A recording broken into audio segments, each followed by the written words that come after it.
नमस्कार। आज दिनांक 24 जुलै 2014। आजची तिथी आषाढ वद्य त्रयोदशी, वार गुरुवार। दिनविशेष कारगिल विजयाला 15 वर्ष पूर्ण। सिटी न्यूजच्या प्राईम टाइम बातमीपत्रात प्रेक्षकांचं हार्दिक स्वागत। बातमीपत्राची सुरुवात करूया सुविचार मालेने।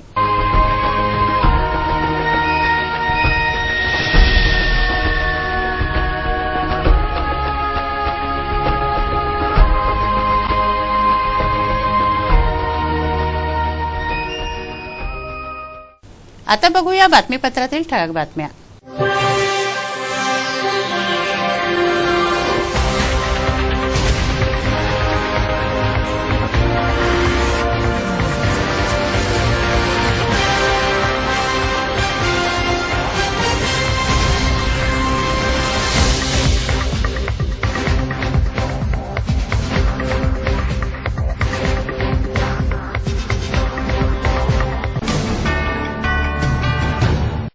चला बघूया बातम्या विस्तारित स्वरूपात।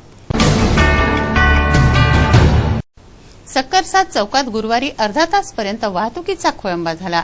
मोठी बाजारपेठ येथील मार्गावर असल्याने सक्करसाद चौकापासून ते जवाहर मार्ग एक दिशा मार्ग करण्यात आला होता, मात्र त्याची ऐशी तैशी झाली आहे। चारही बाजूंनी वाहतुकीचा खोळंबा, कर्णकर्कश हॉर्नचे आवाज, त्रस्त वाहन चालक, नागरिक असा प्रेक्षणीय देखावा येथील होता।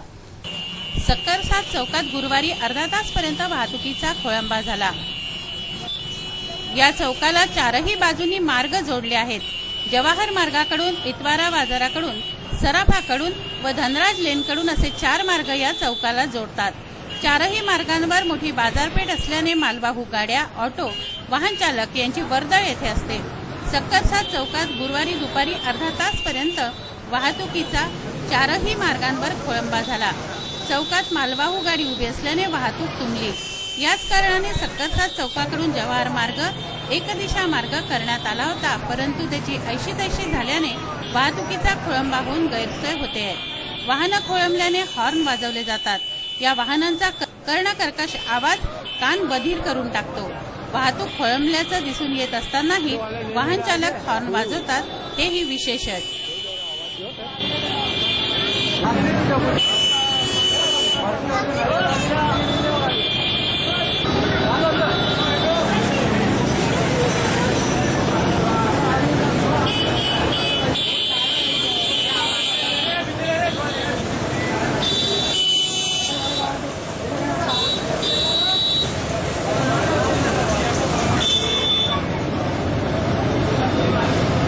सक्करसाद चौकातील अवस्था आपण पाहिली। आता प्रभात चौकातील ही अवस्था पाहूया। गुरुवारी दुपारी 4 वाजता प्रभात चौकात वाहतूक तासभर खोळंबली। बापट चौक ते जुना मोटर स्टँड व तिकडे चित्रा चौकापर्यंत वाहतुकीचा खोळंबा झाला होता। पादचारी, रिक्षा, ऑटो, 4 व्हीलर, धान्य वाहून नेणारे कटले सगळेच या गर्दीत अडकले होते। इतकी विचित्र वाहतुकीची कोंडी येथे झाली होती। सक्करसाद चौकाप्रमाणेच प्रभात चौकातही मोठ्या प्रमाणात वाहतुकीचा खोळंबा झाला। गुरुवारी दुपारी 4 वाजता प्रभात चौकात वाहतूक खोळंबली।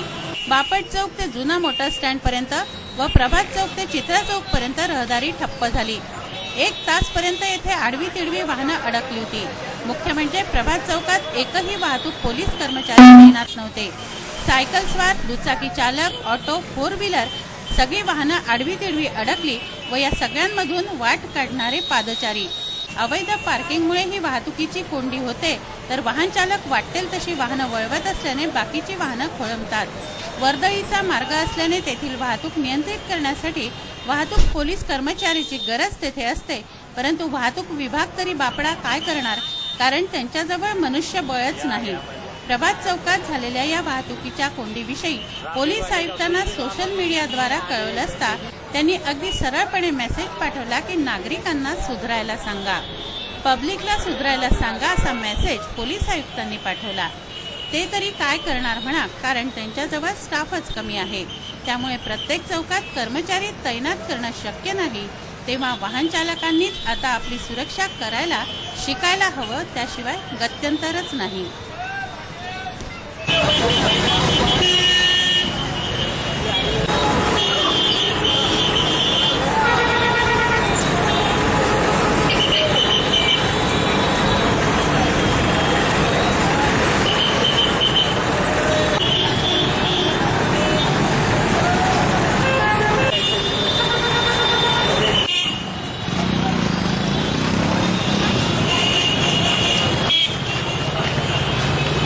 शहरातील प्रत्येक चौकांची ही अवस्था आहे। एकदिशा मार्गावर नियम पाळले जात नाहीत तर अवैध पार्किंग रहदारीला सर्वात मोठा अडथळा ठरतंय। बुधवारी जवाहर मार्गावरील मोठ्या प्रमाणातील अस्ताव्यस्त पार्किंगविषयी सिटी न्यूजने माहिती दिली असता कारवाई करण्यात आली। म्हणजे लोकांना सुधारायला सांगा असं सीपी म्हणतात, त्यामध्ये अगदीच तथ्य नाही असं नाही। अशा प्रकारे वाहतुकीची समस्या उद्भवते व सूचना दिल्यास दखल घेतली गेली नाही याविषयी नागरिक सिटी न्यूजला कळवू शकतात। औंढा नागनाथचे पुरवठा अधिकारी अभिमन्यू बोदवड यांना आकसापोटी अटक करण्यात आली व कोणतीही चौकशी न करता अन्यायकारक निलंबन करण्यात आलं। याविषयी महाराष्ट्र राज्य तहसीलदार व नायब तहसीलदार संघटनेनं विभागीय आयुक्तांना निवेदन दिलं, तर या विरोधात रजा आंदोलन करण्यात आलं। महाराष्ट्र राज्य तहसीलदार व नायब तहसीलदार संघटनेनं विभागीय आयुक्तांना निवेदन दिलं। औंढा नागनाथचे सध्या पुरवठा अधिकारी असलेले अभिमन्यू बोदवड यांना पोलिसांनी आकसापोटी अटक केली व त्यांचं अन्यायकारक निलंबन केलं असं संघटनेचं म्हणणं आहे। अन्यायकारक तडकाफडकी निलंबन केलेल्या अभिमन्यू बोदवड यांचं निलंबन तात्काळ रद्द करून त्यांना कार्यरत करून पदस्थापना देण्यात यावी। सीआरपीसी कलम 156(3) मधील तरतुदींच्या अनुषंगाने शासनाने यापूर्वी अनेक बैठकींमध्ये कोणत्याही महसूल कर्मचारी, तलाठी यांच्याविरुद्ध कार्यवाही होणार नाही असं आश्वासन दिलं होतं। त्याविषयीचे गृह विभागाला तात्काळ आदेश द्यावे, तसंच ज्यांनी अटक केली त्या पोलीस उपनिरीक्षकांचंही तात्काळ निलंबन करण्यात यावं अशी मागणी संघटनेनं केली आहे। जिल्हा पुरवठा अधिकारी श्री अभिमन्यू बोदवड यांच्या विरुद्ध 156(3) अंतर्गत गुन्हा नोंदवण्याचे न्यायालयानं आदेश दिले होते, परंतु त्या कायद्यामध्ये तशी तरतूद आहे की लोकसेवकाविरुद्धची जर 156(3) ची तरतूद असेल तर विभाग प्रमुखाची परवानगी घेणे आवश्यक असते। या उपरही अभिमन्यू बोदवड यांना न्यायालयाने बेल दिलेली होती। हे पोलीस अधिकाऱ्यांच्या निदर्शनास आणून दिल्यानंतरही सुद्धा त्यांना औरंगाबाद येथून अटक करून नेण्यात आलं आणि शासनानेही कुठलाही विचार न करता त्यांचं निलंबन केलेलं होतं। तर याचाच निषेध म्हणून आमचं महाराष्ट्र राज्य तहसीलदार न्याय तहसीलदार संघटनेचं आंदोलन सुरू होतं। 17 तारखेला आम्ही काळ्या फिती लावल्या। त्यानंतर शासनाने अभिमन्यू बोदवड यांचं निलंबन रद्द केलेलं आहे, परंतु आमची अशी मागणी आहे की 156(3) अंतर्गत न्यायालयाने आदेश दिल्यानंतर पोलीस विभागाने कार्यालय प्रमुखाची परवानगी घेतल्याशिवाय गुन्हा दाखल करू नये। तसा सुप्रीम कोर्टाने आता एका केसमध्ये निवाडा सुद्धा दिलेला आहे की विभाग प्रमुखाची परवानगी घ्यावी, म्हणून आम्ही हे आंदोलन करतो आहे। आज महाराष्ट्रातील संपूर्ण तहसीलदार, नायब तहसीलदार हे रजेवर आहे। उपजिल्हाधिकारी संघटनेचा सुद्धा याला पाठिंबा आहे। काही विभागांमध्ये तलाठी आणि कर्मचारी संघटना सुद्धा सहभागी झालेली आहे आणि शासनाने एक परिपत्रक काढून 156(3) जर लोकसेवकाविरुद्ध दाखल असेल तर विभाग प्रमुखाची परवानगी घेऊनच नंतर पुढची कारवाई करावी असं परिपत्रक जोपर्यंत काढत नाही तोपर्यंत हे आंदोलन आम्ही सुरू ठेवणार आहोत। आणि शासनाला आम्ही निवेदन दिलेलं आहे की जर आता याच्यामध्ये काही उपाययोजना झाली नाही तर 28 जुलै पासून संपूर्ण महाराष्ट्रामध्ये आम्ही बेमुदत आंदोलन करणार। पन्नालाल नगरमधील गॅलेक्सी अपार्टमेंटची भिंत पडली। या अपार्टमेंटमध्ये 10 कुटुंबांचा रहिवास आहे। कुंपणाची ही भिंत पडल्यावर आश्चर्याची गोष्ट निदर्शनास आली, ती म्हणजे या भिंतीला पायाच घातलेला नव्हता। नगरसेवक मिलिंद बांबल व मनपा अधिकाऱ्यांनी येथे भेट दिली। एखादे अपार्टमेंट बांधले जाते तेव्हा त्या बिल्डरवर विश्वास ठेवून नागरिक फ्लॅट किंवा घरं खरेदी करतात, मात्र बिल्डर पैशांची बचत करत स्वतःचे खिसे भरतात व नागरिकांच्या जीवाशी खेळतात असं उदाहरण उघड झालंय। पन्नालाल नगरमधील गॅलेक्सी अपार्टमेंटची भिंत पावसाने कोसळली।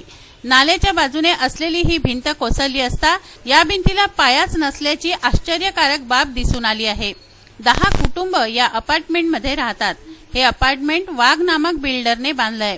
नगरसेवक व स्थायी समिती सभापती मिलिंद बांबल, आपत्ती व्यवस्थापन व मनपाच्या अधिकाऱ्यांनी येथे भेट दिली।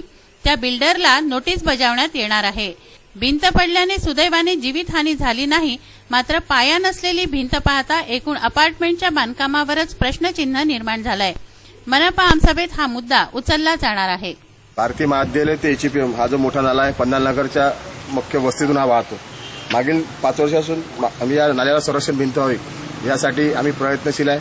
वेगवेगळे वारंवार आंदोलन सुद्धा केले। याच्या अगोदर सुद्धा या बाजूने शेंडे जे आहे शेंडेंचं घर या नाल्यामुळे बाजूने पडलं होतं। आज हे जे गॅलेक्सी अपार्टमेंट तुम्ही पाहत आहे इथे कमीत कमी 10 मोठे परिवार इथे राहतात। हे 10 मोठे परिवार राहतात। आपण पाहिलं याची सुरक्षा जे वॉल कंपाऊंड आहे पूर्ण काल पावसाने पडली आणि पावसाने पडली असल्यामुळे या पूर्ण गॅलेक्सी अपार्टमेंटला धोका निर्माण झाला आहे। या म्हणजे जे परिवार राहतात ज्याच्या जीविताला धोका आहे।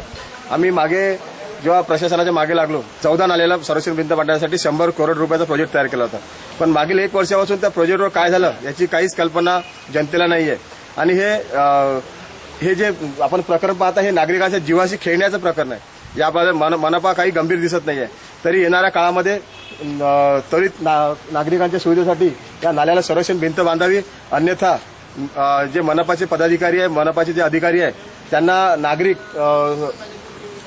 त्यांचे नागरिक काय हाल करतील हे त्यांनी स्वतः जाणून घ्यावे आणि येणाऱ्या काळामध्ये गंभीर राहून या नाल्याच्या संरक्षण भिंतीसाठी काही निधी जो झाला आहे तो त्वरित रिलीज करून या नाल्याला संरक्षण भिंत बांधावी. यासाठी मी आज जिथे पाहणी केली तेव्हा हे अत्यंत गंभीर प्रकरण आहे. त्याचप्रमाणे हे जे अपार्टमेंटचे मालक आहे सतीश वाघ यांनी हे अपार्टमेंट जे आपण तुम्ही पाहिलंय हे जे वॉल कंपाऊंड आहे, जे कंपाऊंडला खाली काहीच नाही आहे, आधार काहीच नाही देता फक्त पैसे कमवण्याचं काम, पैसे कमवण्यासाठी फक्त हे फ्लॅट विकले आहे आणि नागरिकांच्या जीवाशी या खेळण्याचं काम हे जे बिल्डर्स आहे वाघ त्यांनी केलं आहे. आपण पाहिलं या कंपाऊंडला कुठेही अशी खाली कॉलम्स नाही आहे जेणेकरून नाल्याच्या बाजूने कंपाऊंड टिकू शकेल. तर मी मनपाला आयुक्त साहेबांना पुन्हा विनंती करतो की या ज्या अपार्टमेंटचे बिल्डर आहे त्यांना सुद्धा आप एक नोटीस द्या. हे नागरिकांच्या जीवनाशी खेळणं बंद करा आणि येणाऱ्या काळामध्ये लवकरात लवकर जर नाला झाला नसेल तर मला अधिकाऱ्याच्या तोंडाला काळे फासल्याशिवाय आता मी राहणार नाही. येणाऱ्या 15 दिवसामध्ये यावर त्वरित काहीतरी शासनाकडे हा प्रस्ताव पाठवून निधी घ्यावा.